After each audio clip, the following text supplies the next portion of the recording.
Floating in the air.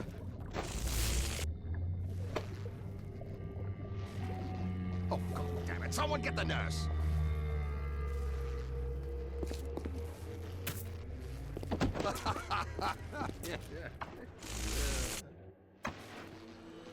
Why do we have two eyes? Is there some law that says we must? Two arms, two legs, two ears, two breasts. Not finished! You'll have to find some way to get through to surgery and Steinman. Chin up now. The Lord hates a quitter. I promise to do no harm. Ah! Okay! I can hear them splicers sounding off like it's the 4th of July. Explosives are hard to come by down here. If only you could get your hands on some of them bombs he's tossing. Things like that could help you turn the tables or clear a path.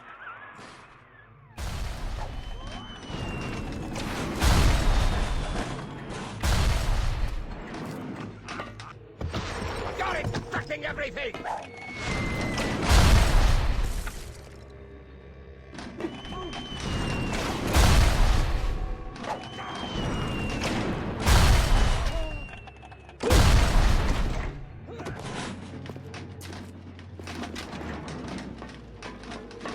You're crawling! You're sick!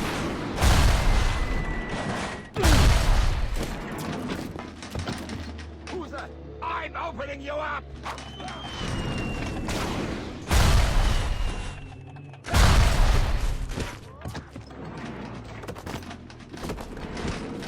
A noise! You question my judgment!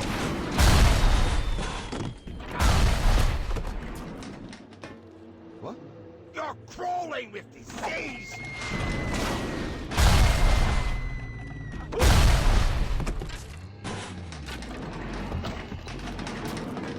Come, Scalpel! Scalpel!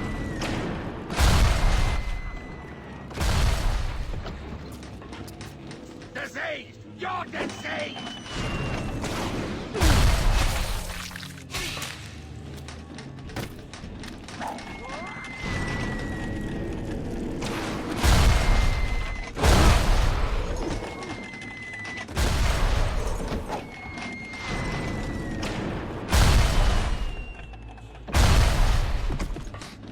You keep away from my patients!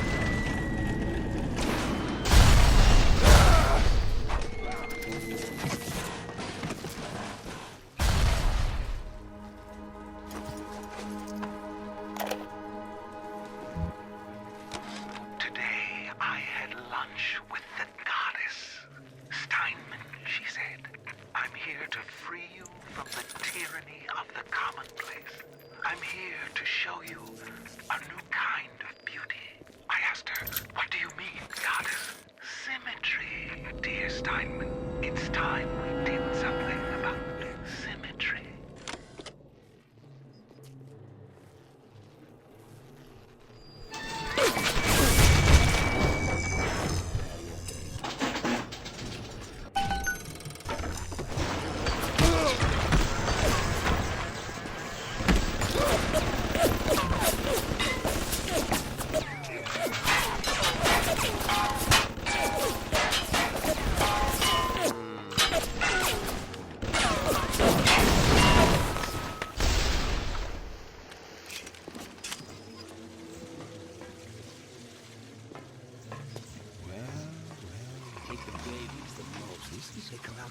Covered in death.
Aphrodite is walking home, shimmering like a scalpel. Stein, Stein, I have chosen before. Just open your eyes, and when I see her, she cuts me into 1,000 beautiful pieces.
This one, Aphrodite.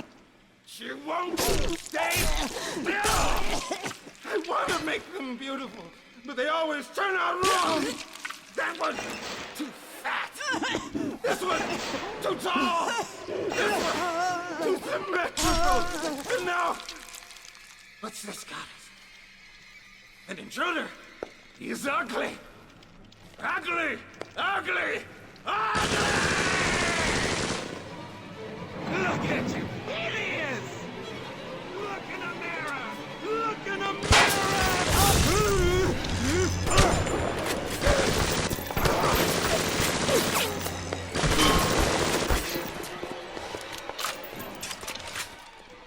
Not right!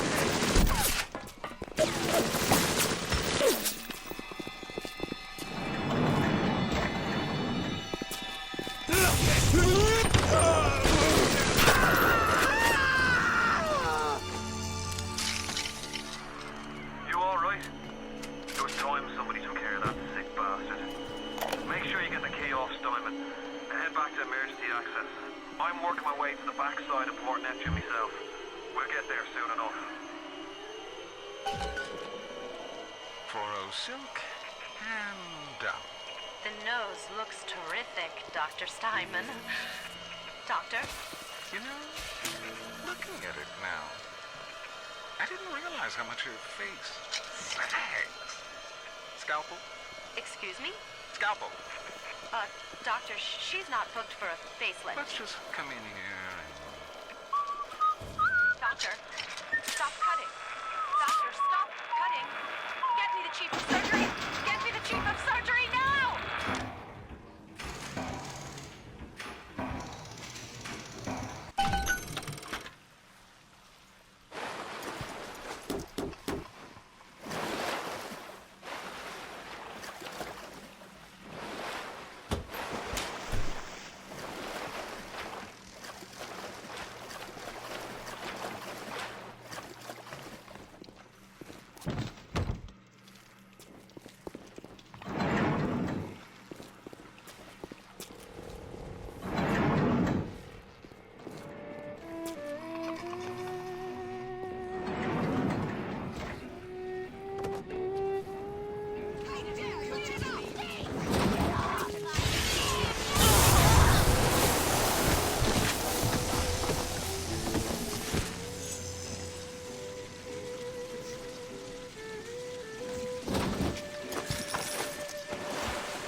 Someone get the nurse.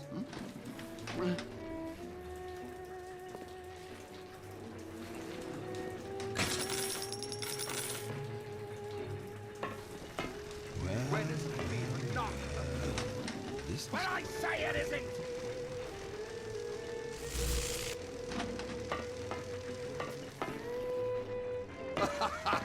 Looks familiar.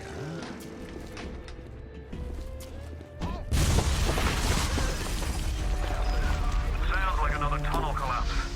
Welcome to Rapture, the world's fastest growing pilot junk.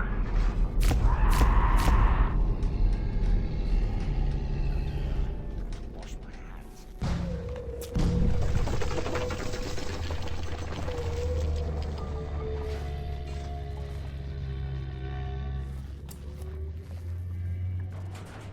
I can hear them.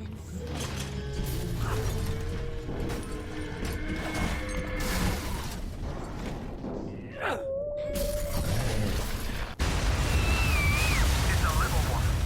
Here's your chance to get some Adam.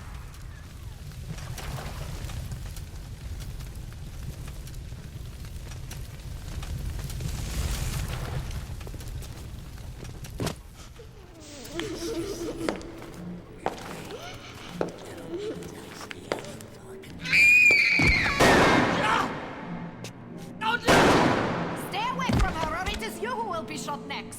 Easy now, Doctor. He's just looking for a wee bit of Adam. Just enough to get by. I'll not have him hurt my little ones. It's okay, lad. That's not a child. Not anymore, it ain't. Dr. Tenenbaum saw to that. Peter, do not hurt her. Have you no heart? Aye, that's a pretty sermon coming from the ghoul who cooked up them creatures in the first place.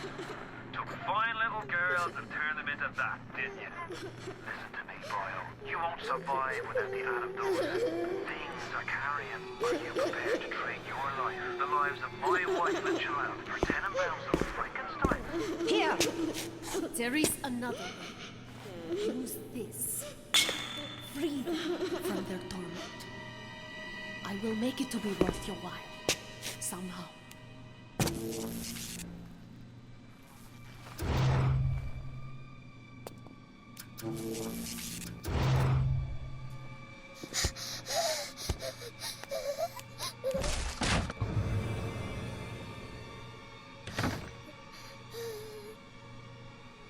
No! No! No! No!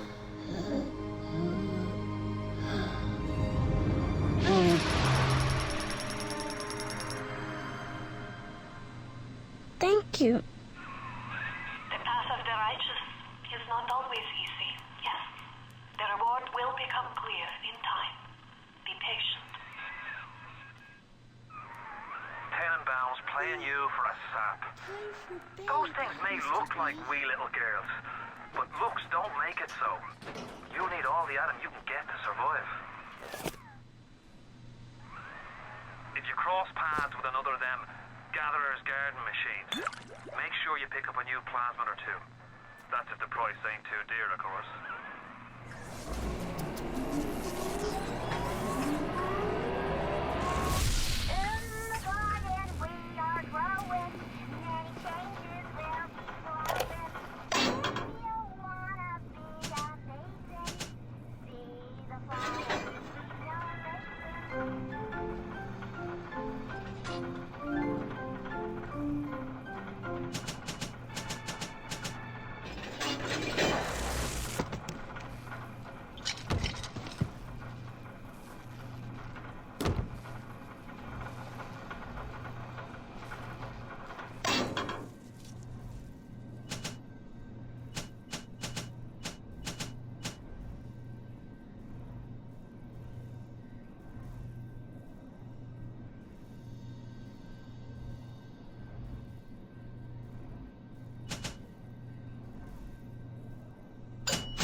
Not only are those little girls veritable atom factories, they're nearly indestructible.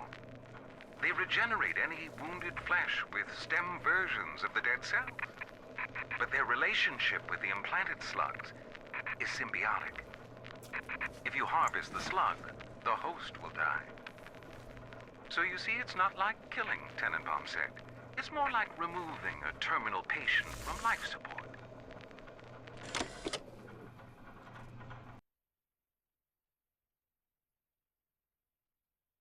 Bioshock was groundbreaking in many regards when it released in 2007, though fundamentally it shared many consistencies with Irrational's System Shock series. What elements of System Shock translated into Bioshock, and what was refined, altered, and innovated upon to create the world of Rapture? Let's take a look at the long road from System Shock to Bioshock.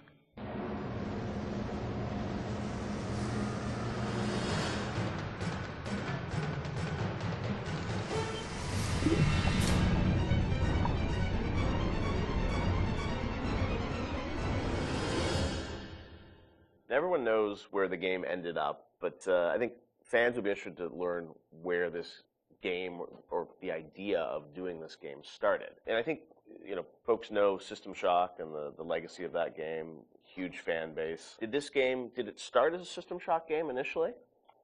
No, I mean, because we didn't have the rights to that, Yeah. right? We kind of felt that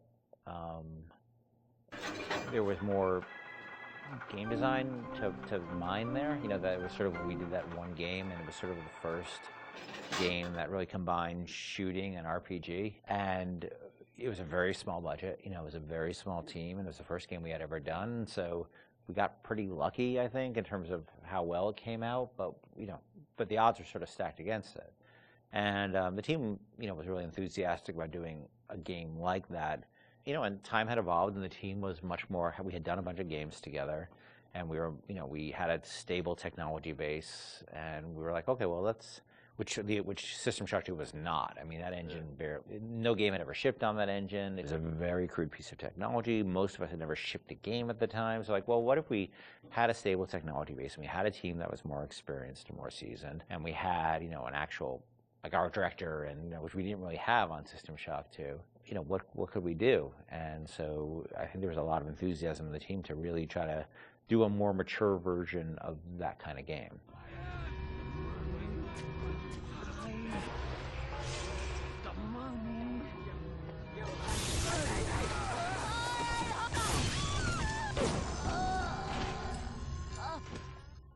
This is before we had sold the company to Take-Two, and we were an independent developer, right? We were sitting there, we were using the money we made from other development deals we had, and we would try to scrape together whatever time and money we had to work on this thing.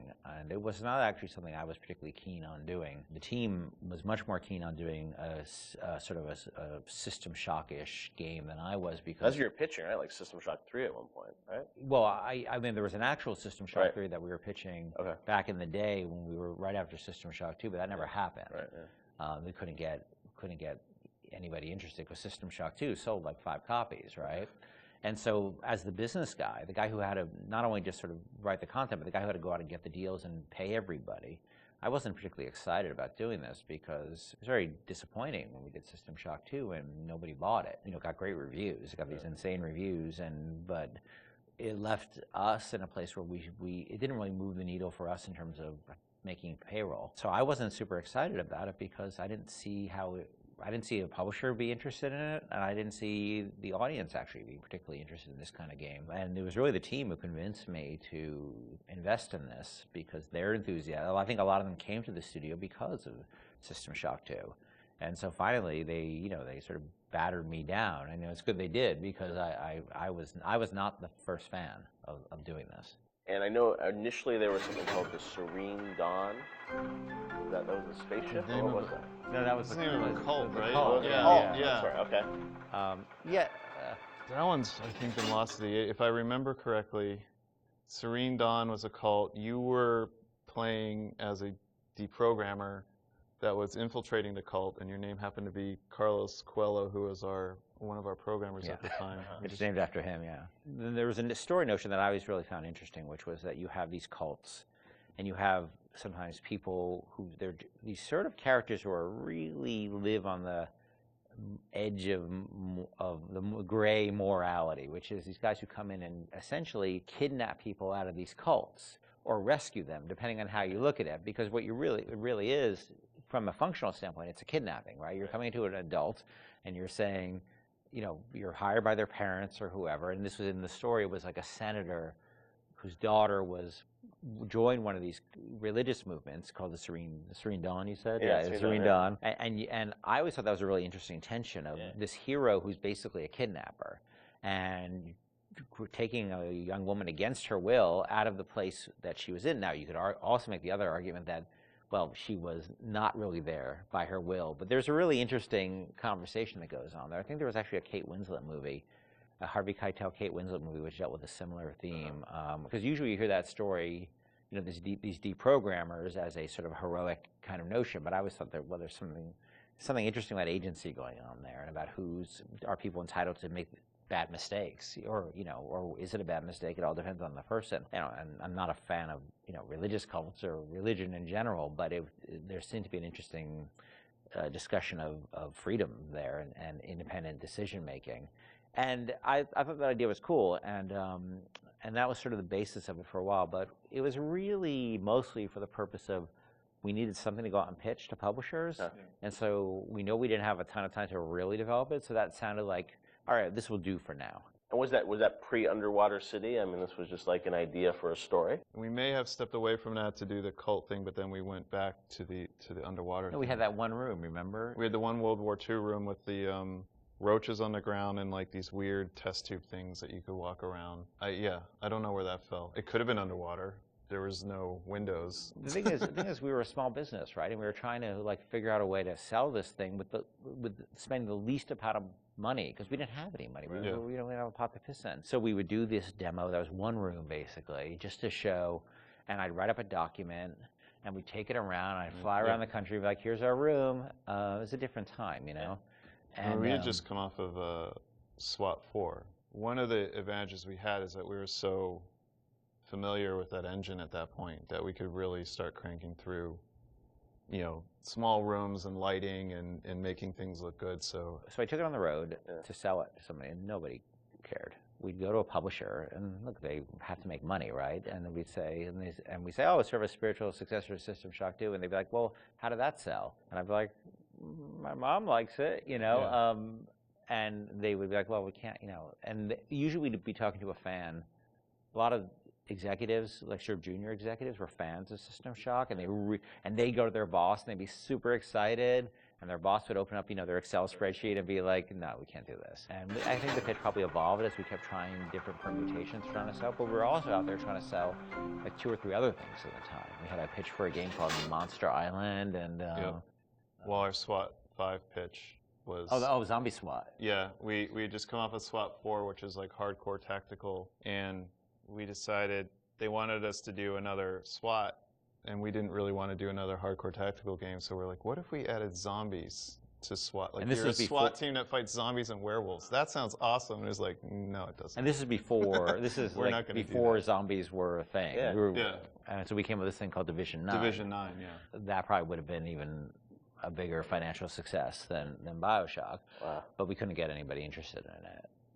We didn't have enough werewolves in the demo, I think. We had 0 werewolves in the demo. Yeah, we were going to have werewolves, weren't we? Werewolves and vampires. So was the Oh, really? Yeah, Werewolves, the whole, vampires, like, zombies? just throw it all the Universal Studios monsters from like... Oh, wow. Yeah. So what happened is we couldn't sell it, but we were always sort of independent-minded. And so I said, well, what if we sort of did this in reverse? Instead of getting a publisher first and then doing a press tour on it, what if we sort of did the press first? Yeah. And we called up a guy, Andrew Park, who was at GameSpot at the time, who was a fan of System Shock 2 and a great guy. And I said, well, will you come out and look at this thing we're doing and write a story on it? And he was like, sure. And Andrew flew out, and we showed him what we had, which is this very, very rudimentary thing about an underwater base. And he wrote up an article and sort of featured as like, this is the spiritual successor to System Shock 2. And the next day, the phone started ringing from publishers who now all of a sudden saw the article was getting all this pickup and all these comments, and people were excited. And that really, I think, put it over the top in terms of being able to sell it, even though it was not Bioshock at that point. It was called Bioshock, but it was not Bioshock. There would have been I don't think there would have been a game. We never would have sold it without Andrew coming out doing that.